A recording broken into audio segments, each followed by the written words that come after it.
നമ്മുടെ സംസ്ഥാനത്ത് ഇപ്പോൾ ചർച്ചയായിക്കൊണ്ടിരിക്കുന്ന, എന്നാൽ ചർച്ച ചെയ്താൽ അത് സമൂഹ മാധ്യമങ്ങളിൽ നിന്ന് അപ്രത്യക്ഷമാകുന്ന ഒരു വിഷയത്തിലേക്കാണ് വിജയകുമാർ. അതെ, വി.ഡി. സതീശൻ സർക്കാരിന്റെ ആദ്യ 3 മാസങ്ങളിലെ സുപ്രധാന നേട്ടമായി പറയുന്നത് ഓപ്പറേഷൻ തൂഫാനാണ്. ലഹരി മാഫിയയുടെ അടിവേരറുക്കാനായി എക്സൈസും പോലീസും സംയുക്തമായി നടത്തിയ പരിശോധന ചെറിയ ചലനമല്ല ഉണ്ടാക്കിയത്. എന്നാൽ കഴിഞ്ഞ ദിവസം കാസർഗോട്ട് നിന്ന് യൂത്ത് കോൺഗ്രസ് ഭാരവാഹി ഉൾപ്പെടെയുള്ളവർ ലഹരിക്കടത്തിൽ പിടിയിലായത് സർക്കാരിന് ചെറിയ ക്ഷീണമല്ല ഉണ്ടാക്കിയത്. പ്രതികളുടെ ഉന്നത കോൺഗ്രസ് ബന്ധം പ്രതിപക്ഷം ആയുധമാക്കുക കൂടി ചെയ്തതോടെ വെട്ടിലായ സർക്കാർ ഇപ്പോൾ സമൂഹ മാധ്യമങ്ങളിൽ നിന്ന് വെട്ടി നീക്കുകയാണ് തങ്ങൾക്കെതിരെ വരുന്ന വാർത്തകളെല്ലാം. ലഹരിക്കടത്തിന്റെ അടിവേര് തേടി ആഞ്ഞടിക്കുന്നതിനിടയിലാണ് കോൺഗ്രസ് നേതൃത്വത്തെ വെട്ടിലാക്കി പ്രവർത്തകരുടെ ലഹരി മാഫിയ ബന്ധം പുറത്തുവന്നത്.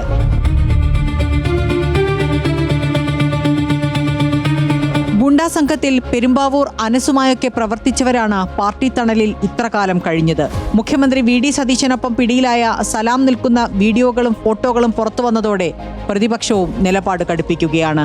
അറസ്റ്റ് ചെയ്യപ്പെട്ടയാള് മുഖ്യമന്ത്രിയുടെ സോഷ്യൽ മീഡിയ കോർഡിനേറ്റർ എന്ന് അവകാശപ്പെടാറുണ്ട് പോലും. ഫേസ്ബുക്ക് ഉൾപ്പെടെയുള്ള സോഷ്യൽ മീഡിയ പ്ലാറ്റ്ഫോമുകളിൽ നിന്ന് ഈ വാർത്ത നീക്കം ചെയ്യപ്പെടുന്നതായിട്ട് വാർത്തകൾ വരികയാണ്. രാഷ്ട്രീയക്കാർക്കൊപ്പം പലരും ഫോട്ടോകൾ എടുക്കാറുണ്ടെന്നും അവരൊന്നും അടുപ്പക്കാരല്ലെന്നും പറഞ്ഞ് തടിയൂരാൻ പക്ഷേ കോൺഗ്രസിനാവില്ല.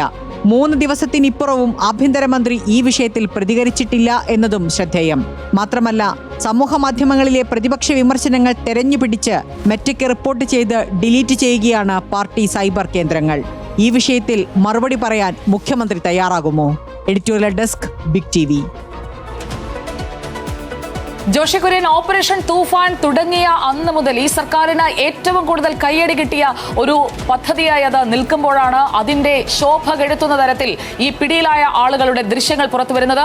ഗുണ്ടാ നേതാവുമായി ഒന്നിച്ചു നിൽക്കുന്ന, മുഖ്യമന്ത്രി വി.ഡി. സതീശനുമായി ഒന്നിച്ചു നിൽക്കുന്ന ദൃശ്യങ്ങൾ പുറത്തുവരുമ്പോൾ ഇതിൽ കൃത്യമായ ഒരു മറുപടി മുഖ്യമന്ത്രി നൽകേണ്ടതല്ലേ ജോഷി? അതുണ്ടാകുമോ? ഈ ഓപ്പറേഷൻ തൂഫാൻ അല്ലെങ്കിൽ ഓപ്പറേഷൻ തണ്ടർ ഇവയൊക്കെ തന്നെ സംസ്ഥാന സർക്കാരിന്, വി.ഡി. സതീശൻ സർക്കാരിന് വലിയ തോതിൽ പേര് നേടിക്കൊടുത്തതാണ്. അങ്ങനെ പേര് നേടിക്കൊടുത്ത് ഇങ്ങനെ നിൽക്കുന്ന സമയത്ത് എന്തിനാണ് ഈ പറയുന്ന ഈ യൂത്ത് കോൺഗ്രസ്സുകാരുടെ കേസുണ്ടല്ലോ, ആ കേസിനെ എന്തിനാണ് ഈ പറയുന്ന വി.ഡി. സതീശൻ സർക്കാർ ഭയപ്പെടുന്നത് എന്നൊരു പ്രധാനപ്പെട്ട ചോദ്യമുണ്ടല്ലോ. അതുമായി ബന്ധപ്പെട്ട് വരുന്ന വിമർശനങ്ങളെ എന്തുകൊണ്ടാണ് ഇങ്ങനെ ഭയക്കുന്നതെന്ന് ചോദ്യം. അതുകൊണ്ടാണല്ലോ ഈ മെറ്റയ്ക്ക് മറ്റും പോലീസിനെ കൊണ്ട് കത്തെഴുതിച്ച് അതൊക്കെ തന്നെ നീക്കം ചെയ്യുന്നത്. ഒറ്റ കാര്യമേ ഉള്ളൂ, ചങ്കൂറ്റത്തോടെ നിവർന്നു നിന്ന് പറയണം, ഇവർ കോൺഗ്രസ്സുകാരാണെങ്കിലും അവരെ പിടിച്ചത് ഞങ്ങളാണ്, ഞങ്ങളുടെ പോലീസാണ് പിടിച്ചത്, അവർക്കെതിരെ ശക്തമായ നടപടികൾ ഉണ്ടാകും, അവർ ആരെന്ന് മുഖം നോക്കാതെ ഞങ്ങൾ നടപടിയെടുക്കും, അത് ഞങ്ങളുടെ ബാധ്യതയാണ് എന്ന് സമൂഹത്തോട് തുറന്നു പറയാനുള്ള ബാധ്യത കോൺഗ്രസിന്, മുഖ്യമന്ത്രിക്ക്, ആഭ്യന്തരമന്ത്രിക്ക് ഉണ്ടാകണം. അല്ലാതെ പേടിച്ച് മെറ്റയോട് പറഞ്ഞ് ഈ വിമർശനങ്ങളൊക്കെ നീക്കുകയല്ല വേണ്ടത്. സുജയ. എസ് വിജയകുമാർ, വിമർശനങ്ങൾ നീക്കിയതുകൊണ്ട് വിമർശനം വരാതിരിക്കുമെന്നെങ്ങാനും കരുതുന്നുണ്ടോ സർക്കാർ?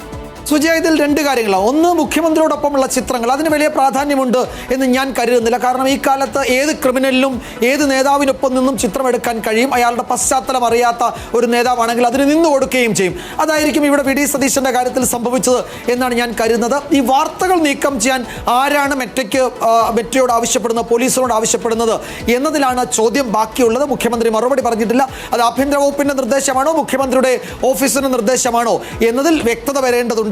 നാളെ ഒരു പക്ഷേ ക്യാബിനറ്റിന് ശേഷമുള്ള വിശദീകരണത്തിൽ ആ ചോദ്യവും അതിന് ഉത്തരവും ഉണ്ടാകും. ഒരു കാര്യം കൊണ്ടുണ്ട് സുജയ, കഴിഞ്ഞ സർക്കാരും ഈ ഒരു പത്രമാരണ നിയമം കൊണ്ടുവന്നതും സോഷ്യൽ മീഡിയ ഇടപെടൽ നടത്താൻ ശ്രമിച്ചതുമൊക്കെ നമ്മളുടെ മുന്നിലുണ്ട്.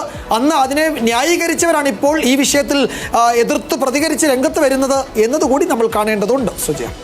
ഇവിടെ രാഷ്ട്രീയ ബന്ധങ്ങൾ മറച്ചുവെക്കാനുള്ള ഒരു ശ്രമമാണ് ഈ കാർഡുകൾ, അതുപോലെ വാർത്തകളൊക്കെ നീക്കിയതുമായി ബന്ധപ്പെട്ട് ഇപ്പോൾ പ്രതിപക്ഷ നേതാവടക്കം ഉന്നയിക്കുന്നത്. വാർത്തകളെ ഭയക്കുന്നില്ല എങ്കിൽ, പുറത്തുവന്ന വിവരങ്ങളെ ഭയക്കുന്നില്ല എങ്കിൽ അത് നീക്കണം എന്നാവശ്യപ്പെടുന്നത് എന്തുകൊണ്ടാണ്? അവിടെ കെ.പി. നൌഷാദ് അലി എം.എൽ.എ നൽകുന്ന വിശദീകരണം പോരാ. മുഖ്യമന്ത്രി വി.ഡി. സതീശന് ഒപ്പമുള്ള ചിത്രങ്ങളും ദൃശ്യങ്ങളും ഒക്കെയാണ് പുറത്തുവന്നത്. അക്കാര്യത്തിൽ മുഖ്യമന്ത്രി വി.ഡി. സതീശൻ നാളെ വാർത്താ സമ്മേളനത്തിൽ ഒരു വിശദീകരണം നടത്തും എന്ന് തന്നെയാണ് പ്രതീക്ഷിക്കുന്നത്. അതല്ലെങ്കിൽ മാധ്യമപ്രവർത്തകർ അവരോട് ചോദിക്കുകയും ചെയ്യും. ഇനി വി.ഡി. സതീശന്റെ സോഷ്യൽ മീഡിയ കോർഡിനേറ്റർ ആയിരുന്നോ അല്ലയോ അത് നമുക്കറിയില്ല. അപ്പോൾ മുഖ്യമന്ത്രി ആയിരുന്നപ്പോഴാണോ അതോ പ്രതിപക്ഷ നേതാവായിരുന്നപ്പോഴാണോ, എപ്പോഴാണ് ഈ ബന്ധം അല്ലെങ്കിൽ ഈ ദൃശ്യങ്ങൾ എപ്പോഴാണ് എടുത്തത്? അതിൽ ഒരു ചിത്രം അദ്ദേഹം മുഖ്യമന്ത്രി ആകുന്നതിന് മുൻപുള്ളതാണ്. കാരണം അദ്ദേഹത്തിന്റെ വീട്ടിലെ ഒരു ചിത്രമാണ്. അന്നത്തെ ദൃശ്യങ്ങളൊക്കെ മാധ്യമങ്ങളിലൊക്കെ വന്നതുമാണ്. അപ്പോൾ മുഖ്യമന്ത്രി ഒന്ന് വിശദീകരിച്ചാൽ ഈ പ്രശ്നം അവിടെ തീരും. അതല്ലാതെ മെറ്റയെ ഉപയോഗിച്ചുകൊണ്ട് വിമർശനങ്ങളെല്ലാം നീക്കുമ്പോൾ അവിടെ വരുന്നത് ഇത് സാധാരണ തരത്തിലുള്ള ഒരു വാർത്താ വിതരണത്തെ തടസ്സപ്പെടുത്തുന്ന ഒരു സെൻസർഷിപ്പ് ആണോ എന്ന ചോദ്യമാണ്. അത് പ്രതിപക്ഷത്തിന് ചോദിക്കാനുള്ള എല്ലാ ന്യായമായ അവകാശവുമുണ്ട്. കാരണം സോഷ്യൽ മീഡിയയിൽ നിന്നൊക്കെ അങ്ങ് ഭൂമെന്ന് പറഞ്ഞങ്ങ് അപ്രത്യക്ഷമാവുകയല്ലേ വാർത്തകളും കാർഡുകളും ഒക്കെ. അപ്പോൾ അതെങ്ങനെ സംഭവിക്കുമെന്ന് അറിയട്ടെ. അപ്പോൾ സുജിയ, ആരുടെയും ഒപ്പം നിൽക്കാത്ത ആ പ്രധാനപ്പെട്ട ചോദ്യങ്ങൾ ഏതൊക്കെയാണ്? തൂഫാനുമായി ഇറങ്ങിയ സർക്കാർ MDMA കേസ് പ്രതികളുടെ കോൺഗ്രസ് ബന്ധത്തിൽ വെട്ടിലായോ? വിമർശന പോസ്റ്റുകൾ നീക്കുന്നത് പ്രതിരോധത്തിന്റെ ഭാഗമോ?